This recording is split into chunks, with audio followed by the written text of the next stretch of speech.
রাসূলুল্লাহ সাল্লাল্লাহু আলাইহি ওয়াসাল্লাম কদরের রাতগুলোতে কি কি ইবাদত করতেন? আমি খুঁজে 5টা আমলের কথা পেয়েছি বিশেষভাবে।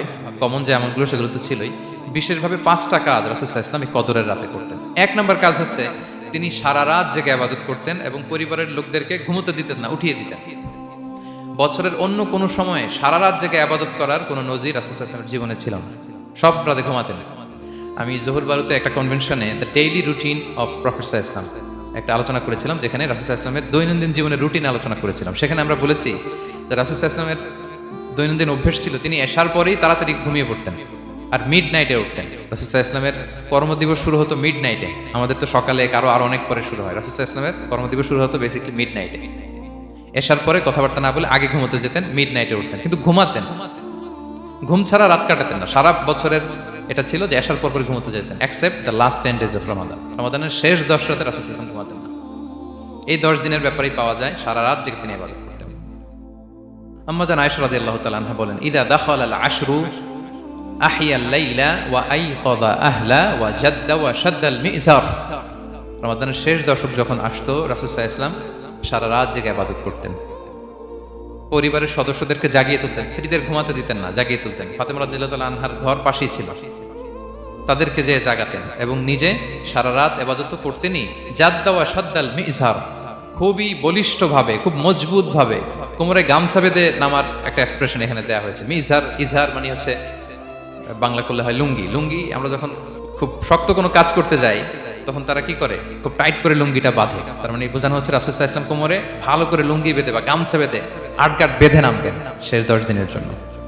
এই সময় তিনি মানে কাউকে কেমন যেন চিনতেন না, সবসময় ইবাদতে মগ্ন থাকতেন।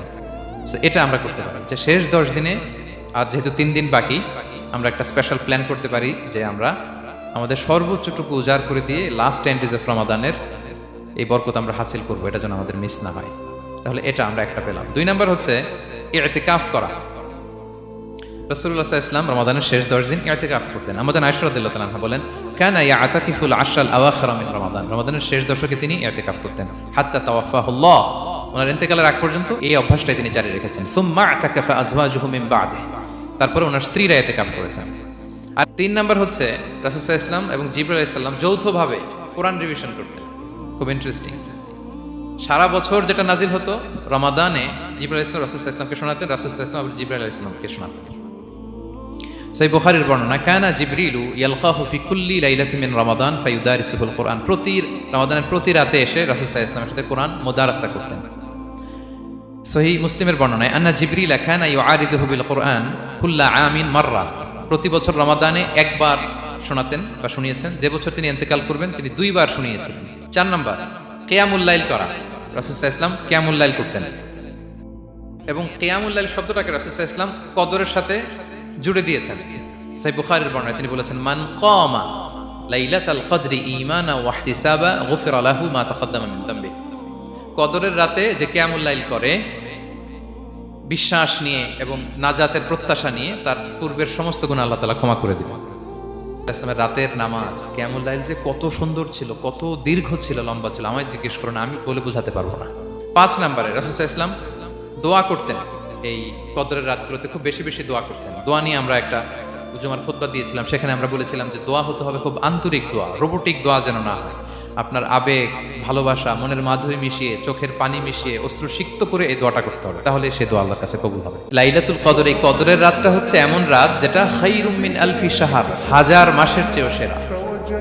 1000 মাস লাগাতার ইবাদত করলে যে সওয়াব, কদরের রাতে ইবাদত করলে এর সমান সওয়াব হবে নাকি? সমান হবে না। আল্লাহ তাআলা বলেছেন খায়রুম মিন আলফি শাহর, না, এর চেয়েও শ্রেষ্ঠ, এর চাইতেও বেশি। 1000 মাসে, অর্থাৎ 1000 মাসে হয় 83 বছর 4 মাস। তো কদরের রাতে যদি আমরা ইবাদত করি তাহলে 83 বছর 4 মাস ইবাদত করলে যে সওয়াব, সে সওয়াব আল্লাহ তাআলা আমাদের আমলনামায় নসিব